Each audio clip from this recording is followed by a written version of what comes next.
We've got an election coming up here in the United States. It's pretty much a dumpster fire. But we've still got a country to run and a healthcare system that's far from ideal. There are two main candidates, two main healthcare reform plans, and we're going to break them down and discuss them. That's the topic of this week's Healthcare Triage.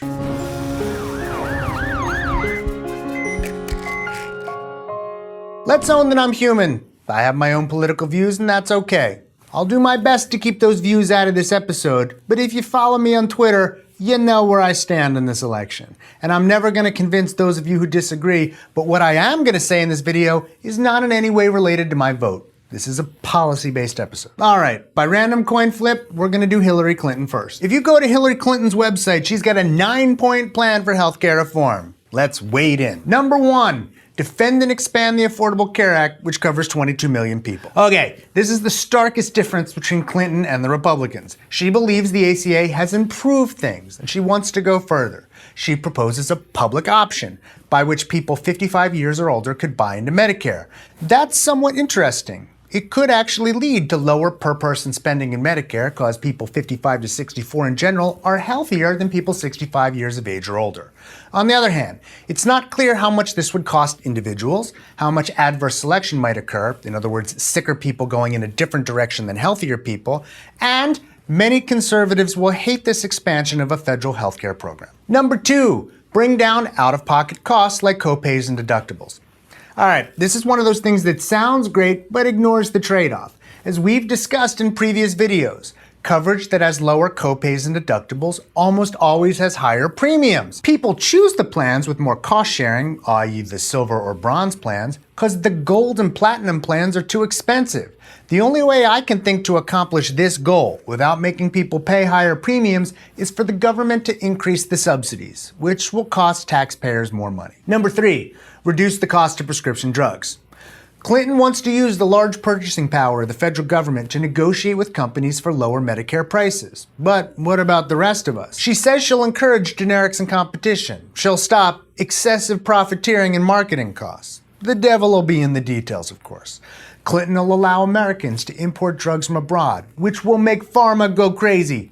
Don't get me wrong, there are ways to improve how we pay for drugs. We even did a recent video on that, but this will be politically thorny. Number 4, protect consumers from unjustified prescription drug price increases from companies that market long-standing, life-saving treatments and face little or no competition. This is the EpiPen provision.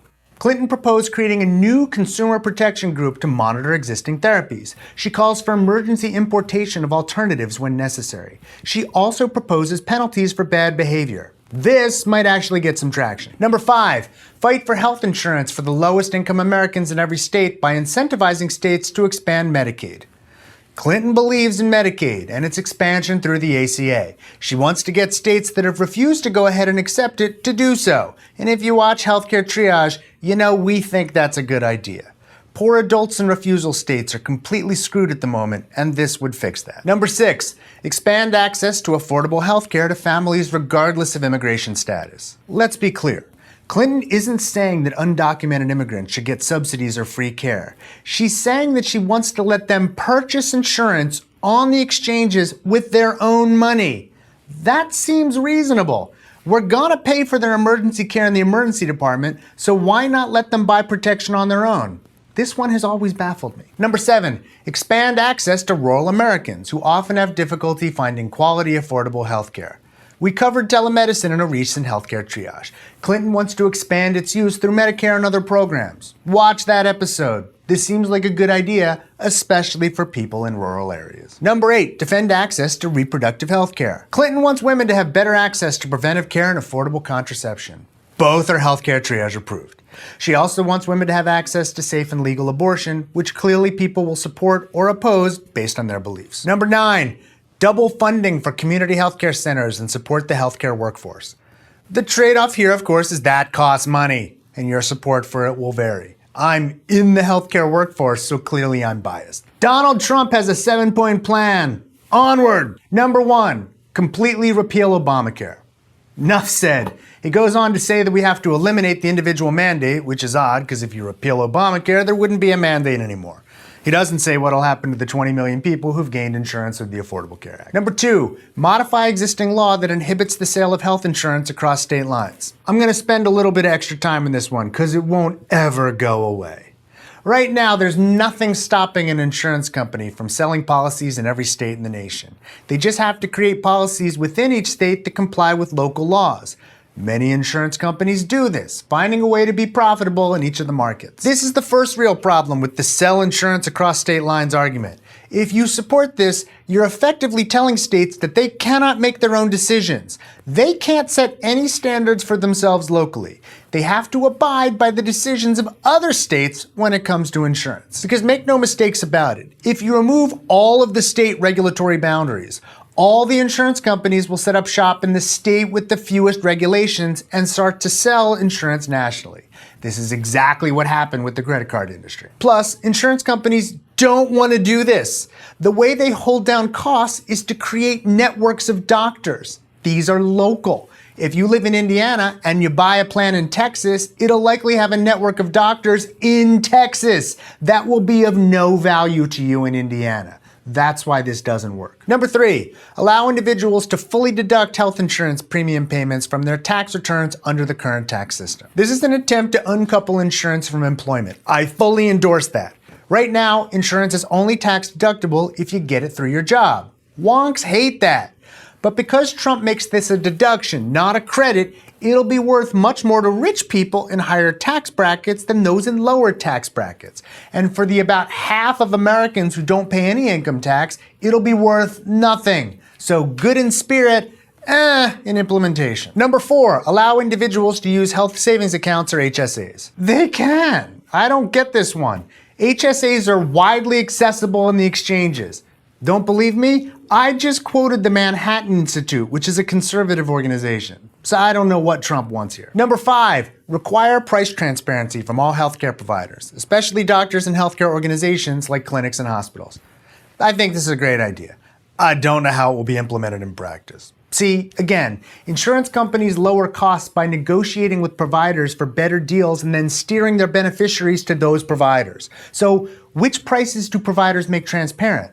All of them, the individually negotiated ones? That won't help because you can only get the one your insurance company negotiated. Number 6, block grant Medicaid to the states. This is another oldie but goodie. There's nothing wrong with this in theory, but such proposals are almost always accompanied by huge cuts to the block grants in the future.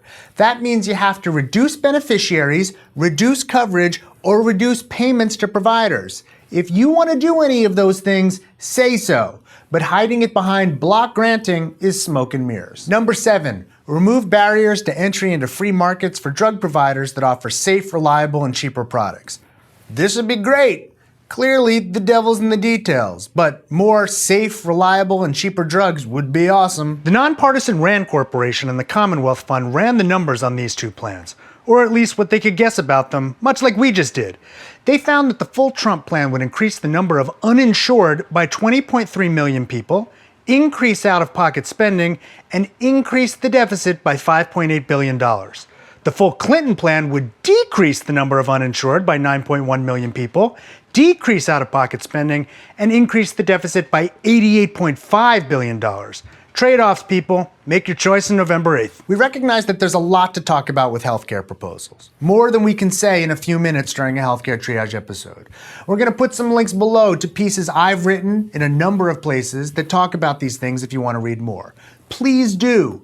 Be informed. And if you have further questions, come join us on Healthcare Triage Live this Wednesday at 11:30 a.m. Eastern. I'll do my best to answer them fairly. Healthcare Triage is supported in part by viewers like you through patreon.com, a voluntary subscription service that allows you to support the show through your monthly donation. We'd like to thank our research associates Joe Sevitz and Karen Green and our Surgeon Admiral Sam. Thanks, Joe and Karen. Thanks, Sam. More information can be found at patreon.com/healthcaretriage.